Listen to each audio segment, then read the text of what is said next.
काय सांगाल भैया, आपण मुंबई दौरा केला. या दौऱ्यामध्ये आपण राज्याच्या उपमुख्यमंत्री असणाऱ्या सुनेत्रा वहिनी पवार आणि कृषी मंत्री असणाऱ्या दत्तात्रय भरणे यांना भेटलेले आहात. काय चर्चा झाली या भेटीमध्ये? या भेटीचं मुख्य कारण हे गेल्या विधानसभेला महाराष्ट्र रिपब्लिकन पक्षानं सगळीकडं सर्व जागा लढवण्याचं निश्चित केलं होतं आणि त्या अनुषंगानं पक्षाची गोडधोड जी होती ती जोरदार होती. राज्यभर महाराष्ट्र रिपब्लिकन पक्षाचं वातावरण चांगलं झालं. त्यानंतर या स्पेसिफिक सांगायचं झालं तर या इंदापूर तालुक्यामध्ये जवळपास 115 शाखांचं उद्घाटन त्या दरम्यान आपण नुकतंच पार पाडलं होतं.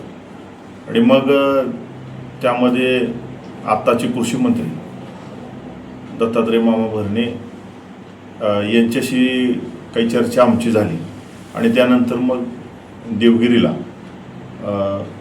मान्य अजितदादा सोबत आमची बैठक झाली आणि मग त्या बैठकीमध्ये असं ठरलं की बाबा आपल्या पक्षाने राष्ट्रवादी काँग्रेस पार्टीला सपोर्ट करावा आणि मग आपण जर आम्हाला सपोर्ट केला, आमच्यासोबत जर तुम्ही काम केलं तर भविष्यामध्ये जे विधान परिषद येणार आहेत त्या विधान परिषदेवरती आपल्याला संधी त्या ठिकाणी आम्ही देऊ राष्ट्रवादी काँग्रेसच्या कोट्यामध्ये. आणि जर विधान परिषद लीड झाल्या तर त्या ठिकाणी येणाऱ्या महामंडळापैकी एक महामंडळ आपल्या महाराष्ट्र रिपब्लिकन पक्षाला देण्याचं त्या ठिकाणी दादांनी आम्हाला शब्द दिला होता. आणि तो शब्द देत असताना आताचे कृषी मंत्री दत्तात्रय मामा भरणे हे त्या ठिकाणी उपस्थित होते आणि ती चर्चा आमची त्या ठिकाणी झाल्यानंतर आपण सगळ्यांनी बघितलं असेल की आपल्या इंदापूरमध्येच पत्रकार परिषदेला स्वतः अजितदादा पवार उपस्थित होते. आमच्या दोघांच्या उपस्थितीमध्ये ती पत्रकार परिषद या ठिकाणी घेण्यात आली आणि त्याच्यामध्ये राष्ट्रवादी काँग्रेस पक्षाच्या सर्व राज्यातल्या उमेदवारांना महाराष्ट्र रिपब्लिकन पक्षाने त्या ठिकाणी पाठिंबा दिला आणि विधानसभेला राष्ट्रवादीसोबत काम केलं.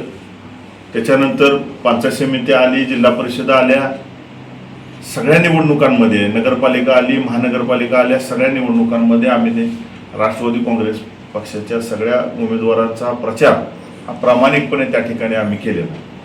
आणि म्हणून त्या अनुषंगानं मी जे आपण बघितलं 12 तारखेला मी राज्याच्या उपमुख्यमंत्री सुनेत्रा वहिनी पवार असतील, कृषी मंत्री दत्तात्रय मामा भरणे असतील, यांना त्या ठिकाणी भेटून मी त्यांना त्या ठिकाणी स्मरणपत्र त्या ठिकाणी दिलेलं आहे की जो अजितदादांनी शब्द दिलेला होता तो आपण त्या ठिकाणी पूर्ण करावा आणि येणाऱ्या आता महामंडळाच्या ज्या नियुक्त्या आहेत त्याच्यामध्ये महाराष्ट्र रिपब्लिकन पक्षाला आपण त्या ठिकाणी महामंडळ देण्यात यावं अशा पद्धतीची विनंती त्या ठिकाणी मी त्यांना समक्ष भेटून त्या ठिकाणी केलेली आहे.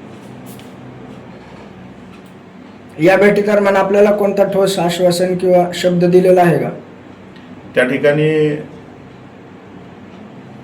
दत्तात्रय मामा भरणेंनी मला तसा शब्द दिलेला आहे की मी वहिनींसोबत बसून जो काही शब्द दिलेला आहे ते आम्ही त्या ठिकाणी निश्चितपणे पूर्ण करण्याचा प्रयत्न त्या ठिकाणी मी करेल असा त्यांनी त्या ठिकाणी शब्द दिलेला आहे. उजनी धरणग्रस्त शेतकऱ्यांच्या विषयावर तुमचं अर्धनग्न आंदोलन चालू आहे, त्या संदर्भात काय चर्चा झाली? हो, त्याही संदर्भात मी मुंबईला गेलो की त्या आंदोलनाच्या दरम्यानची पण काही कागदपत्र मुंबईला घेऊन जात असतो. संबंधित विभागाला मी त्या ठिकाणी त्या आंदोलनाची पत्र पण त्या दिवशी मला वाटतं विखे पाटील साहेबांच्या कार्यालयाला पण दिलेले आहेत. त्या दिवशी काही विखे पाटील साहेबांची माझी भेट होऊ शकली नाही, परंतु दोघांच्या पण कृषी मंत्री दत्तामामा भरणे असतील किंवा उपमुख्यमंत्री सुनेत्रा वहिनी पवार असतील त्यांच्याही कानावर तो विषय घालून त्याच दिवशी त्यांना सुद्धा त्या आंदोलनाच्या संदर्भातली पत्रव्यवहार मी त्या ठिकाणी केलेला आहे.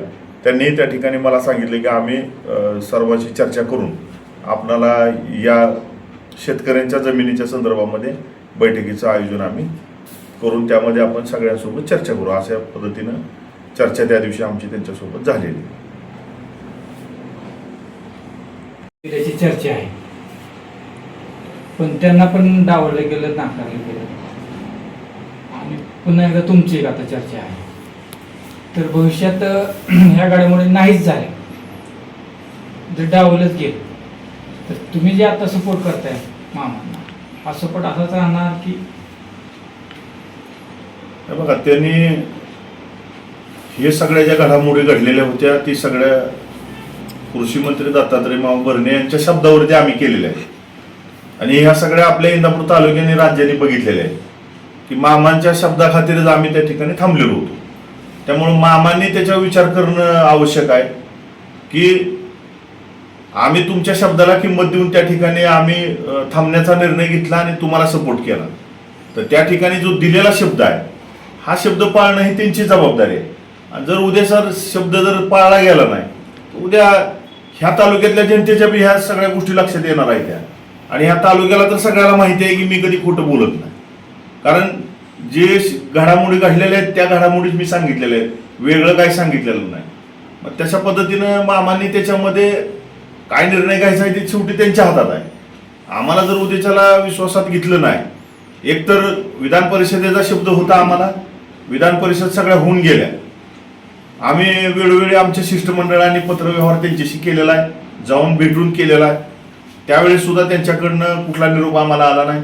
परंतु आता अपेक्षित आहे आम्हाला की महामंडळाला तरी कमीत कमी त्या ठिकाणी त्यांच्याकडनं आम्हाला निरोप आला पाहिजे, त्यावर चर्चा झाली पाहिजे.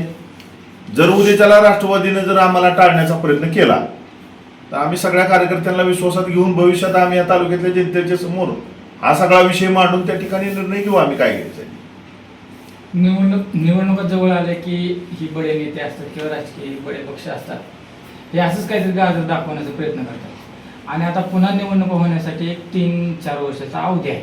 मग हे 3-4 वर्ष असं जर तुम्हाला नादी लावलं काय केलं तरी तुम्ही 3-4 वर्ष वाट बघणार की ह्यांना काही कालावधी देणार? नाही बघा, आता मला वाटतं की आता काही कालावधीमध्येच या राज्यातल्या महामंडळांच्या नियुक्त्या होण्याची दाट शक्यता आहे. आपण हे मीडियाच्या माध्यमातून तो बघतोय. आणि मला दादा असताना दादांनी सांगितलं होतं की आपल्या वाट्याला 23 म्हणजे राष्ट्रवादी काँग्रेस पार्टी अजित पवार गटाला 23 महामंडळ त्यांच्या वाट्याला आलेत असं दादांनी सांगितलं. आणि त्यापैकी एक महामंडळ हे आपलं फिक्स आहे आणि ते आम्ही तुम्हाला निश्चितपणे देऊ असा शब्द दिला होता. आता त्या 23 महामंडळात काय करणार आहे ती शेवटी त्यांचा पक्ष आहे, त्यांचा अधिकार आहे. पण आम्ही त्यांच्यासाठी लढलेलो आहे, आम्ही त्यांना सपोर्ट केलेला आहे. आम्हाला द्यायचे का ना द्यायचे ती ठरवतील, परंतु आमची मागणी आग्रहाची आहे की बाबा आम्ही तुमच्यासाठी काम केलं, आम्हाला ते दिलं पाहिजे. समजा नाहीच दिलं किंवा आम्हाला जर टाळलं गेलं तर भविष्यात आम्ही सगळी तालुक्यातली बसून चर्चा जनतेसोबत संवाद साधून त्याच्यावर पुढे भविष्यात निर्णय घेऊ आम्ही. मामा प्रयत्न करतील का तुमच्यासाठी?